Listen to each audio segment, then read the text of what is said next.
Bonjour Bandeko Nangai, je reviendrai tout à l'heure na soir pour na réunion moko lelo. Soki tosisi réunion wana, je vais revenir. Boyebi, ngai komba na nga nazalaka très sérieux na combat oyo. Parce que biso kota ba boloko na Congo, tosala ba tour à Congo profond, hein. Eza te kotiaka ya telefone liboso koganga soulèvement populaire nde makambo changer na Congo.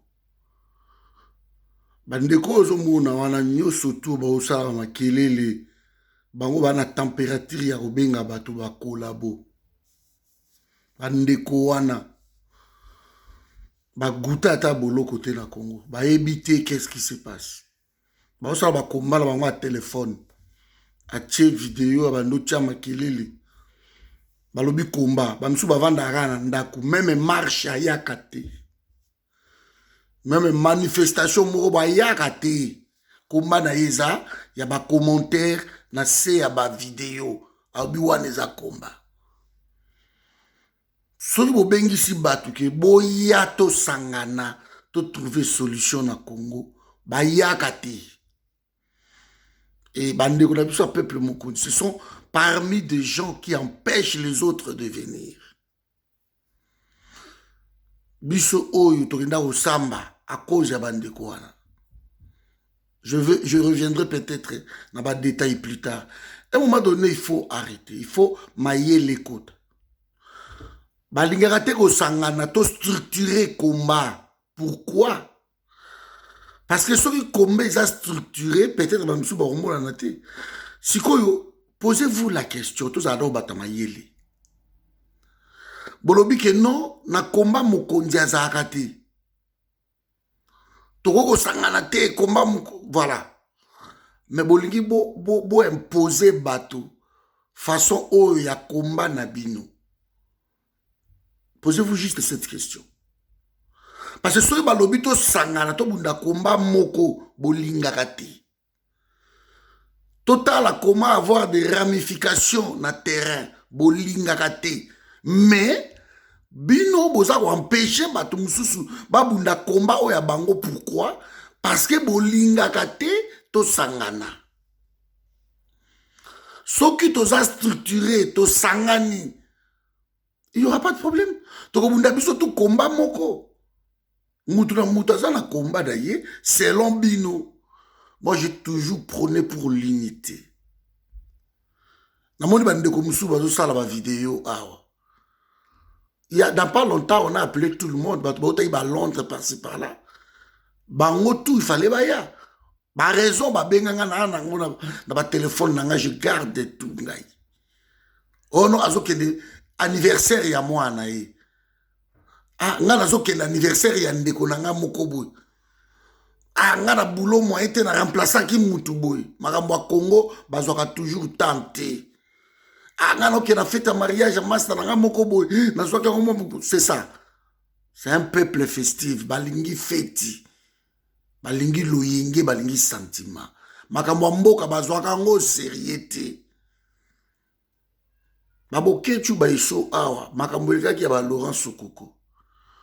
Bon, mon combat, moi, je me suis époumoné pour blanchir ces gens-là. Et pourtant, je n'ai jamais vu Laurent Sokoko. Je n'ai jamais, n'a même pas 5 euros. Il y a Laurent Sokoko. Allez en bon à combattre. Allez en bon à combattre. Na sala mo makam nangai na mboka. Ndenge na osala ba misala nangai boye. La covoiturage oyo kaka oyo. Après ma copine nanga mususu makawa misala ono osalaka na balabala gauche droite, c'est l'état qui a imposé ça. Na niveau nanga je peux pas faire ça, mais c'est un travail, c'est voilà, il y a pas de sous-métier. Les gens qui travaillent, il y a de Belges, il y a de tout ça, ça c'est des conneries, on tombe vraiment par terre pour ça. Mais je voulais juste dire une chose. Soki bolingaka te to sangana na bato, de quel droit bino boza ko empêcher baninga babunda komba na bango? parce que combien eza structuré te mokonzi azalaka te eza baparole na bino moko bino bosakaka na Congo boyi baréalité ezoleka na mboka wana nga na voyage nakendeki marche oyo baboma 450 mort na maluku wana tolobaka c'était plus j'y étais ngai bamboka oyo lelo bitumba ezoregne oyo lelo babunagana batu bakirumba tu ngai nakomaka bamboka wana nakendaka je fais mon boulot comme ça qu'on arrête bamakeyela papamba Bokechu, Eso, Edi Bolombo, Aaron, basalaki ba vidéo, ba bengaki bino boyate. Pourquoi boyaki te? Botkay na ser ba téléphone au sala ba commentaire, mais il fallait venir les aider aussi, les soutenir. Balobai ba goya ko beta bango. Nga na sola ina bango na veille, na bengi. Na bengi ya Edi tout so na pendant 26 minutes. A bengi eso. Il a dit d'abord, il a dit j'avais enregistré. Nango. Eso, Negenin. Eso a rappelé Ngaï Loubi le lendemain. Ah, quoi tu boni bien, deni défense ça donc. Dit mais makamuni bolingo bosal. Oh, Fayoulou, ça n'a pas député la carte tout. Les combats, ils ont tellement une bêtise grave. On ne sait plus laisser les combats comme ça. Il faut réfléchir. Si Fayoulou te dérange, tu n'as pas le monopole d'empêcher Fayoulou kobunda combat na ye. Ba combat ba insulte. Bongo chabiso tout na kati ya batu oyo ba denigraka batu ba finga kabanini. Ça fait 18 ans qu'on a fait ba combat wana. On a laissé ce combat dans les mains des analphabètes. C'est terminé. Nous devons travailler autrement. Moi, je ne suis pas délécidé. Oh non, Bampangistanais, ou critiquer Bampangistanais, tout ça. Moi, je ne suis pas des gens qui critiquent. Je suis congolais, en fait. Mobutu m'a fait oublier que j'étais mon gars là. Vous voyez, je soutiens combat Est, Zakati Nangai, combat Kwamutu, Zakati Nangai, combat Kamona Sampu. Il y a une catégorie à battre que les Pakistanais sont pires que Balouba. J'ai toujours dissocié Balouba na battu au Bazako au travail pour la Félix. Il faut arrêter ma bêtise. Quand vous criez, surtout le soulèvement populaire et au Salamandé, ma vidéo n'a biso balanda ngote na Congo rarement. Il faut des ramifications sur le terrain. Bateau baza na capacité à mobiliser le peuple sur le terrain. Mais jamais bateau batkala ko bouler loko wana. Bandeko babundaka na terrain bango tout ba collabo. Voilà, Baniko Maengele, ba Martin Fayoulou, ces gens qui risquent leur vie. Ba Wen Bosenge, ba tout wana bakanga kanga bango tout le temps. Bango babunda combat bienté ba presse penge ba machanta ba babunda combat bienté combat bien zabiso diaspora c'est surtout un monopole à combat la diaspora qui n'a jamais voulu tous se mettre ensemble. Je les ai appelés personnellement. Bon mon anga na kenda ba marche mais ba bilo ba conférence ba na kenda té c'est la toute première fois na qui aimé Makamba Fayulu na kenda té.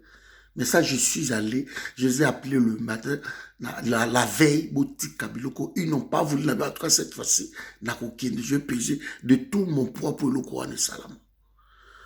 Parce qu'il faut qu'on arrête. Faoulou ne dérange personne. Docteur Mukwege ne dérange personne. Ce sont des Congolais.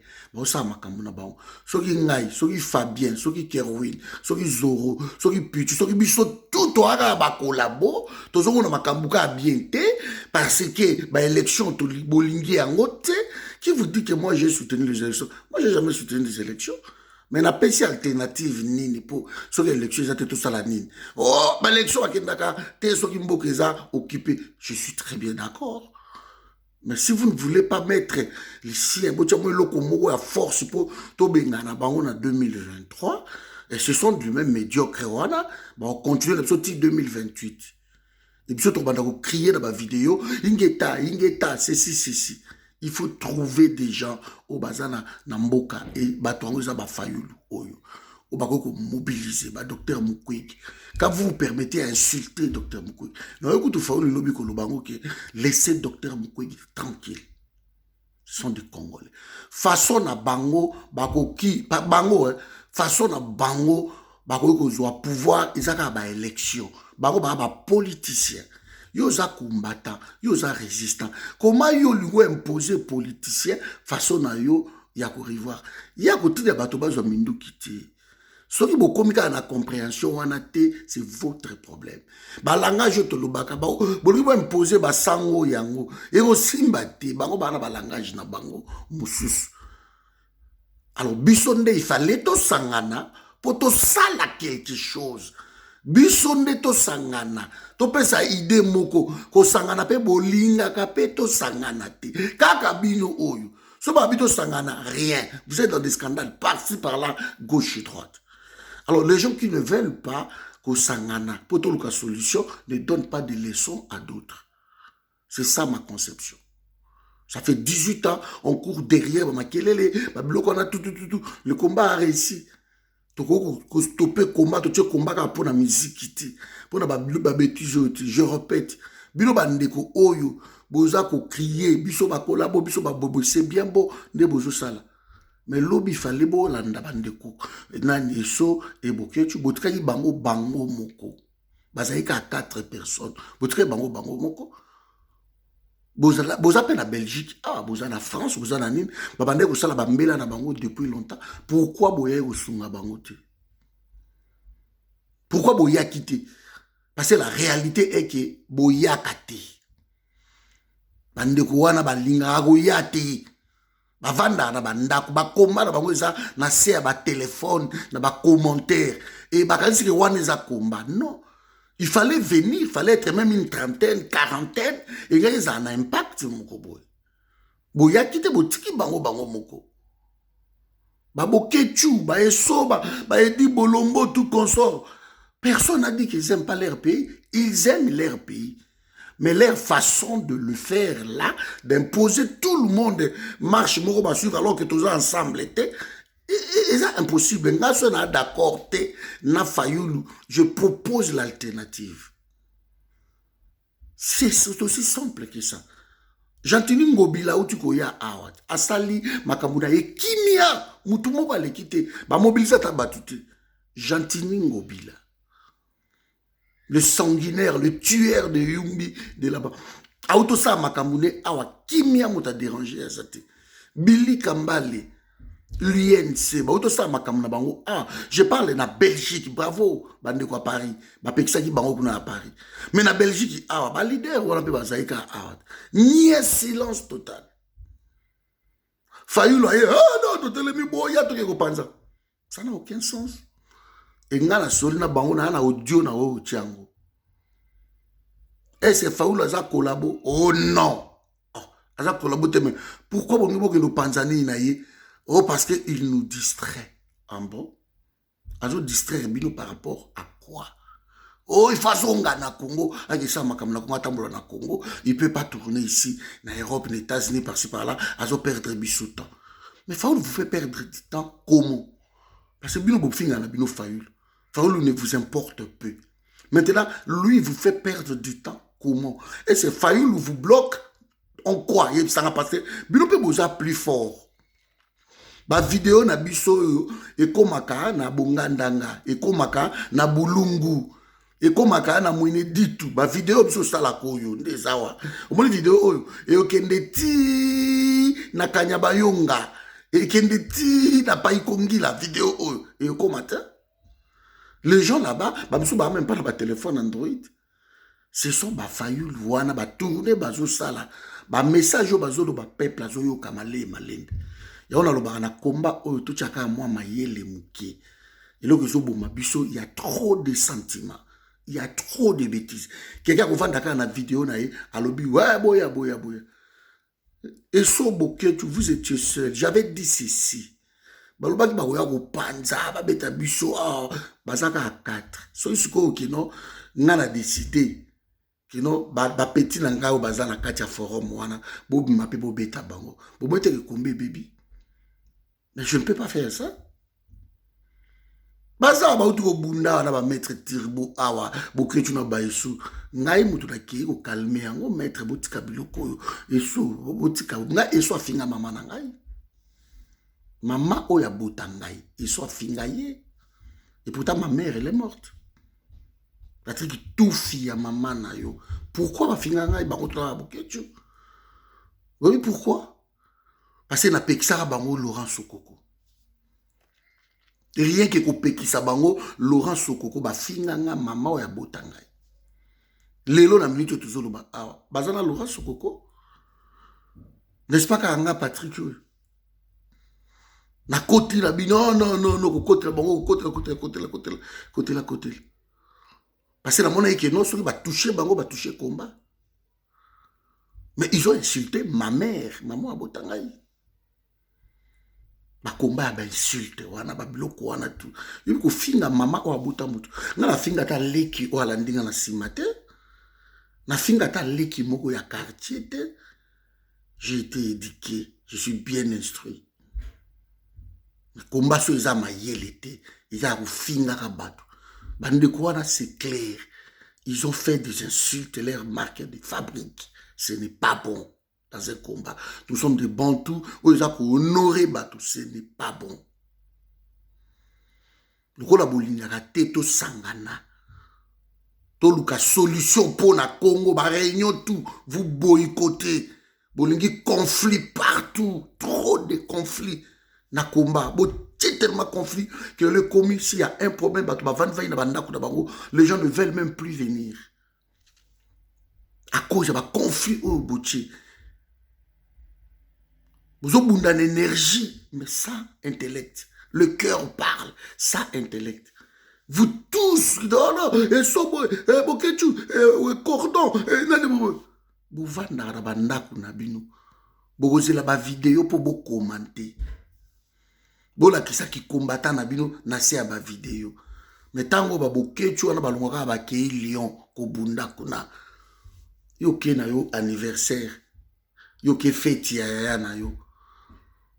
Yoko yamba ba paya ba mso za cordon moyena ya te parce que nazo yamba ba paya bazo ya na ndako na ngai mukolo oyo ke tozo sangana biso tout pour te trouver solution na mboka ya lobi ako ya te parce que ako yamba ba paya ba master na ye bazo ya botiaka Congo priorité te. Moi je m'en fous de tout ce que vous pouvez nous qualifier nzamba yebi combat na biso tozo bunda ngana li ata un héros ya combattre na li ya mote. Mpiakere ya osakalate de nazawa main, je garde dignité nangai. Bozora ba nini ba hôtel ba Western Union gauche droite ici. Biso ba biloko na sala makate. On peut pas faire ça. Pour rester passé na bundara na terrain, na yebi qu'est-ce qui se passe na terrain. Combat to bazo kufa chaque jour. Il faut que le combat ait un sens. Il y a quoi arrêter combat wana oza na Congo. Il faut arrêter ça. Et ceux qui, Martin Fayulu, docteur Mukwege, va trouver solution côté wana. Il n'y a pas de problème. Tout ça, un monopole, il y a solution à ça. Tout ça, un problème, il y a langage. Point barre. Façon bino bozo raisonner. Na façon oyo biso tozo raisonner. Et ça n'enge mon côté. Ceux qui façon wana oyo ba Fayulu bazo raisonner. Façon oyo ba Mukwege bazo raisonner. Façon oyo Fabien Koussouani kazo raisonné, Kerwin Yamaïzo, Zoro, façon oyo Pichu Chomongo, Epo Waïzazo raisonné. Eza ndenge mon côté, na façon oyo Bokechu, Eso, Edi Bolombo, je ne sais qui encore, commandant chinois, je sais pas tout, Obino tout bozo raisonné te. Alors pourquoi vouloir imposer na Bato Moussousou votre façon de raisonner? Ce qui bolingi que façon na biso tu ya ko raisonner ezala ndenge moko edi minama. Il faut osangisa bato. Poto luka penser moko na combat. Mais pour ça c'est plus fort que vous. Boko lingate po bolinga kate, vous empêchez même des réunions de combattants. Pour bakutan. Vous n'avez jamais voulu. Alors allez-y comme ça, bande de konanga. Je vous laisse ici, je vais de me réveiller dans aucune réunion. Donc, On a expliqué bino eloko oyo moke bomona qu'est-ce qui s'est passé hier. Donc on permet traiter parce que toujours résoudre la bino pe façon mon côté. Bon perturber réunion il y a Fayulu. Il fallait bosala ya Gentini Ngobila ah bosali yango te. Ya Gentini qui suit Kimia. Boningi botika Félix. Félix combat na biso, Fayulu a combat na biso te. Docteur Mukwege a combat na biso te. Vous aurez même le kilo d'insulter une personne comme Docteur Mukwege. C'est quoi ça? Et biso to vanda kato to accepter yango. Nous prenons des valeurs, pas des insultes. Pas des insultes. Alors, ceux qui ont raisonné mon côté, biso tout ensemble, n'imposons pas aux gens la façon de raisonner. C'est terminé, Babiloko. Alors, c'est fini. Bango ba oluka solution na ndenge na bango parce que ça problème il y a langage. Je vous ai toujours dit ça. Et ça problème il y a langage. Bino vous a d'accord te na mutu vous faire savoir yango autrement. Jusqu'ici, Fayulu reste le président élu il y a RDC. Soki Limbondo akendeki kosala babuzo ba oya salina Kabila te. C'est Fayulu qui devait être président de la République.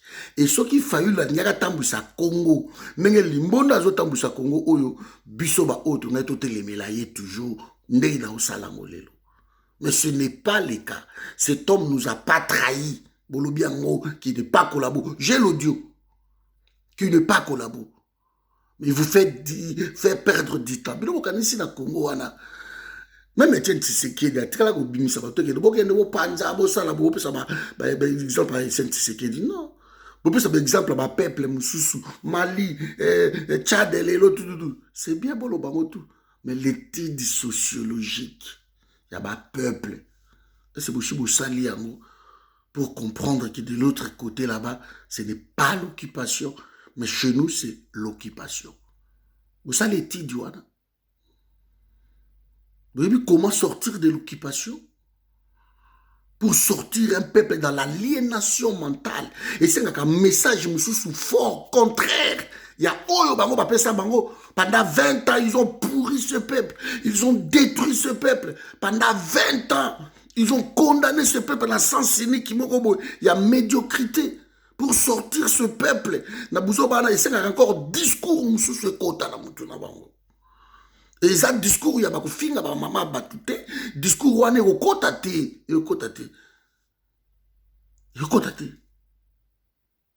les familles, il y a tellement de voilà, donc moi je ne partage pas de valeurs, n'a pas de yo mais na côté là ba combattant tout, sur les Cambodgiens combattants. Et n'en déplaise à d'autres. Bolingi Fayulu il n'y a pas de problème. Fayulu ne vous veut pas non plus. Il est président élu. La constance, vous changez de Kazakh gauche et droite, vous invitez ici, vous changez, vous allez chez Mouyambo, vous changez, vous allez chez Tatumbi, après vous changez, vous allez chez Mouzut, après vous changez, vous êtes tout. Après chez Bemba, vous changez. Tous ces gens-là,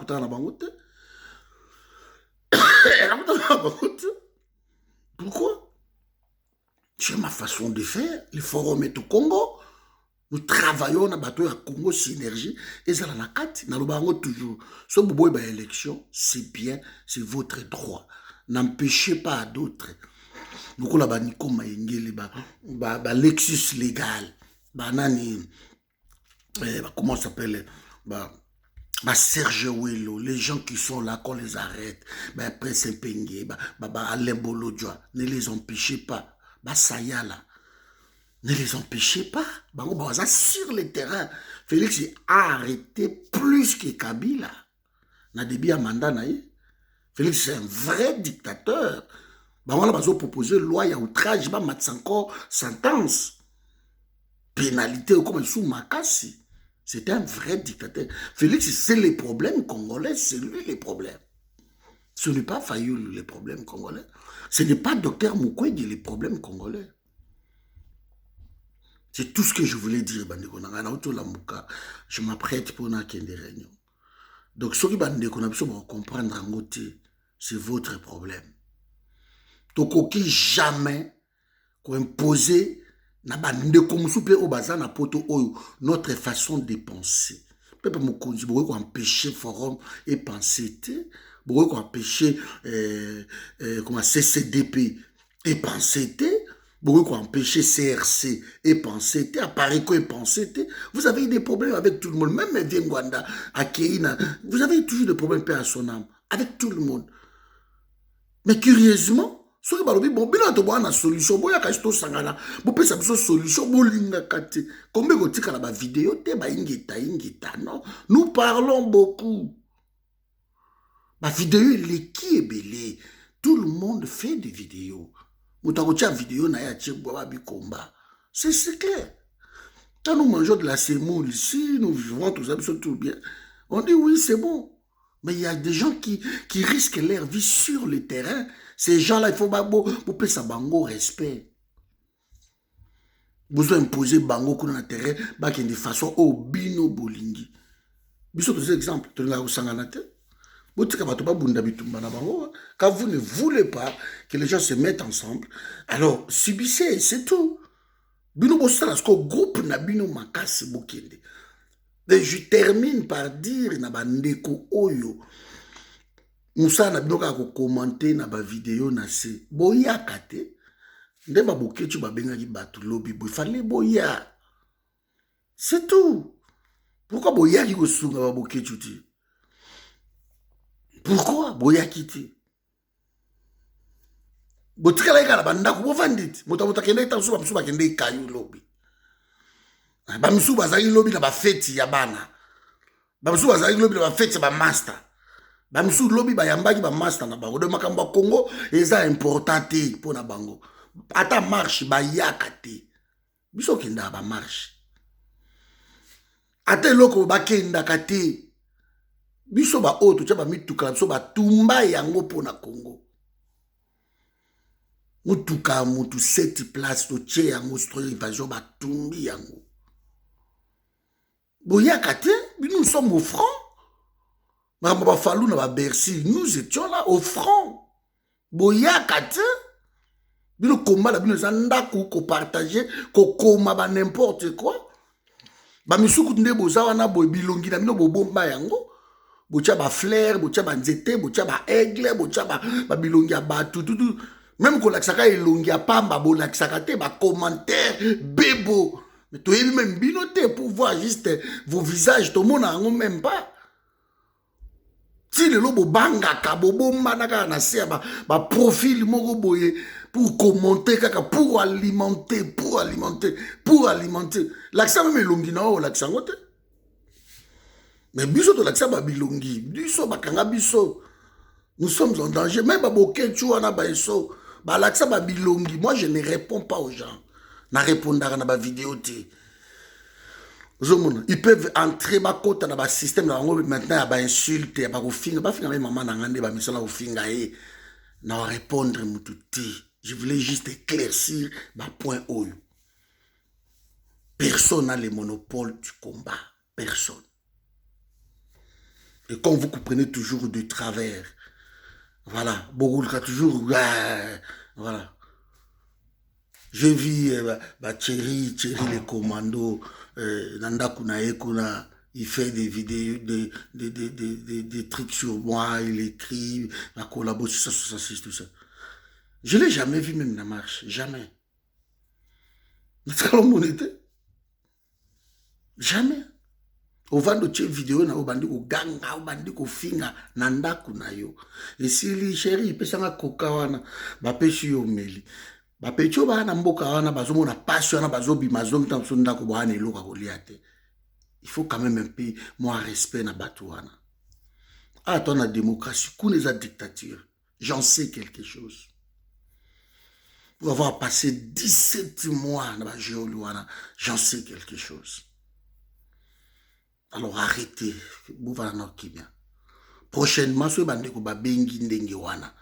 Balobi ki non, bande ko boya to kende ko panza conférence ya mututel. Boya, botika ko va na bandako na ba commentaire na se. Bobima boa ko soutenir ba bokechu, boa ko soutenir.